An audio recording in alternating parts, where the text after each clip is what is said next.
महाभारत में जब अर्जुन ने प्रतिज्ञा की, अब मन्नु के घटना के पश्चात उन्होंने कहा कि काल दिवस जय जय रथ मारो, उन्हें अपना अग्नि में शरीर को जला देंगे, सूर्य अस्त के पहले जय जय रथ को मार देंगे। लेकिन अर्जुन फेल हो गए प्रतिज्ञा में। उन्हें देखा 3 पार समय बीत गया, अंतिम चरण सूर्य अस्त का था। भैया जी थोड़ा फोन बंद कर लीजिए। अंतिम चरण सूर्यास्त का था, व्याकुलता दिखने लगी और सूर्य छुप गया एक कोहरे में, एक धुआं के अंधेरे में, छाई में, परछाई ने छाप लिया। तो भी अर्जुन निराश होकर सूर्य अस्त समझकर अपना अस्त्र शस्त्र त्याग कर स्वयं ही एक चिता बनाने की तैयारी कर दी। तो 100 भाइयों ने, उनके कौरव दलों ने तैयार कर दिया, उसमें अर्जुन बैठ गए। लेकिन श्री कृष्ण वासुदेव कहते हैं, द्वारकाधीश कहते हैं कि अर्जुन, क्षत्रिय लोग ऐसे नहीं मरते। ठीक है तुमने प्रतिज्ञा की, वचन दिया है तो ठीक है, आप अग्नि को सर्प दोगे, लेकिन अस्त्र तो हाथ में रख लीजिए, अपना शस्त्र तो हाथ में ले लीजिए। तो अर्जुन कहते हैं, कह सकते थे कि वासुदेव आप स्वयं परमात्मा हो, तुम्हारे होते हुए मुझे जलना पड़ रहा है, अब क्यों लूं? लेकिन उन्होंने कहा ना, हमने जीवन भर माना, यदि हम अंतिम समय भी नहीं माने तो मेरी निष्ठा में दाग लग जाएगा और लोग उपास करेंगे कि जब अच्छा होता तो तुम खूब माना, और जब अंतिम समय श्री कृष्ण ने कहा तो नहीं माना।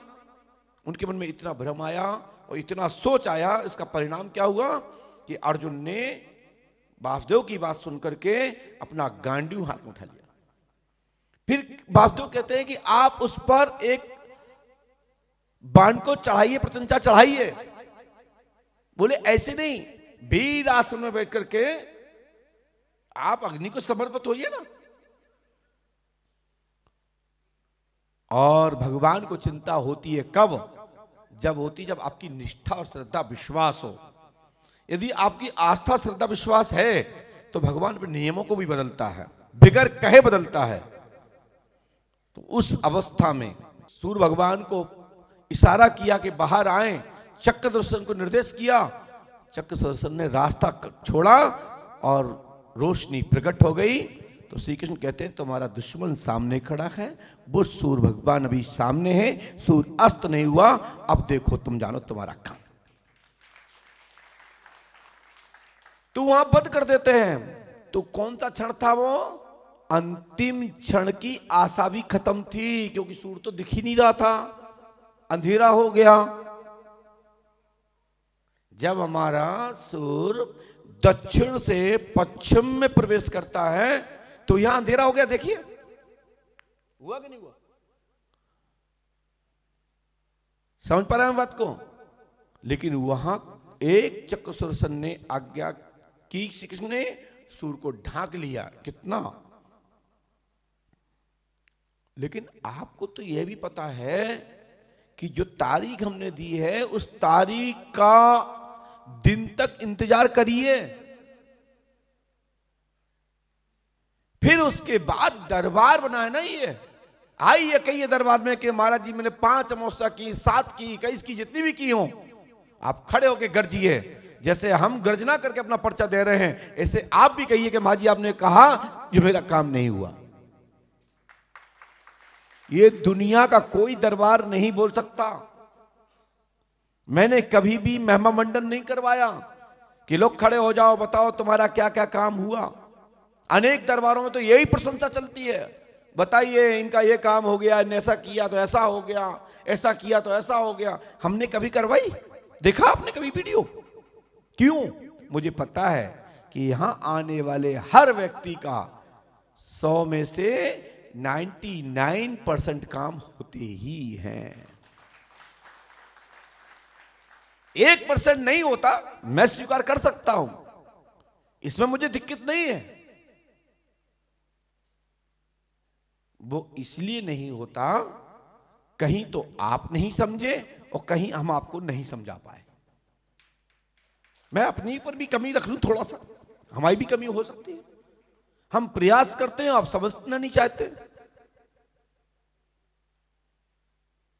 तो आपको हमारे विषय को सुनकर लैमिनेशन करा के रखो, नियम से पाठ जाप करो, और जो भी अमावस्या करते हो ना, तो एक बार पूछ लो कि महाराज जी हमारी अमावस्या पूर्ण हो गई क्या?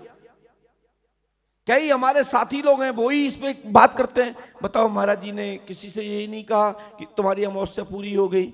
ये कौन सा तरीका है? मुझे किसी से पूछ के या तुमसे पूछ के मुझे जरूरत नहीं है।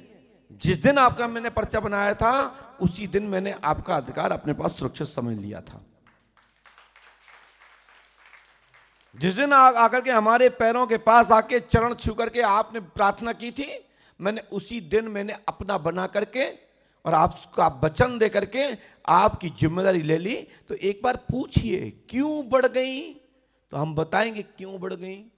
उसके 4 कारण होते हैं, 4 बिंदु। पहला, पंडोखर धाम आए तो, लेकिन गुरु जी इसकी शकल दिख गई, हमारी अमावस्या हो गई। ये कमी पहली है। दूसरी कमी, आप धाम में तो आए, पुष्पावती नहीं गए, पंडोकर सरकार गए तो नीम को स्पर्श नहीं किया, पंडोकर सरकार गए तो वहां पर प्रार्थना नहीं की, अर्जी नहीं लगाई, पाठ जाप नहीं किया। अरे कर लेंगे, गाड़ी में कौन भगवान देख रहे हैं? आप लोगों के ये भाव है, अरे पार्टी तो करना है,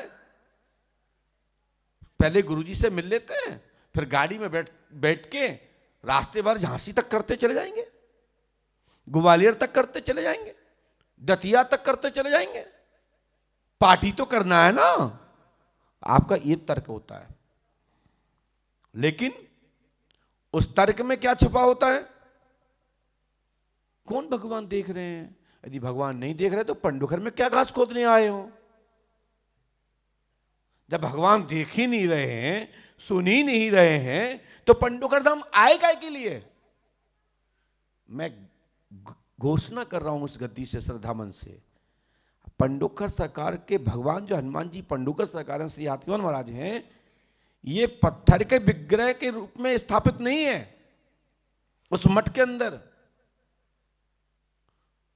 वो पाषाण के पत्थर रखे हुए हैं जिनकी आकृति दी गई है, जो शिवलिंग बनाए गए हैं, ये पत्थर के नहीं है, उसमें साक्षात देव बैठा हुआ है।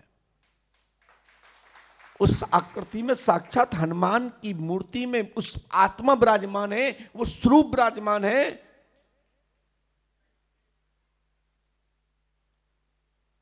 वो सुन रहा है।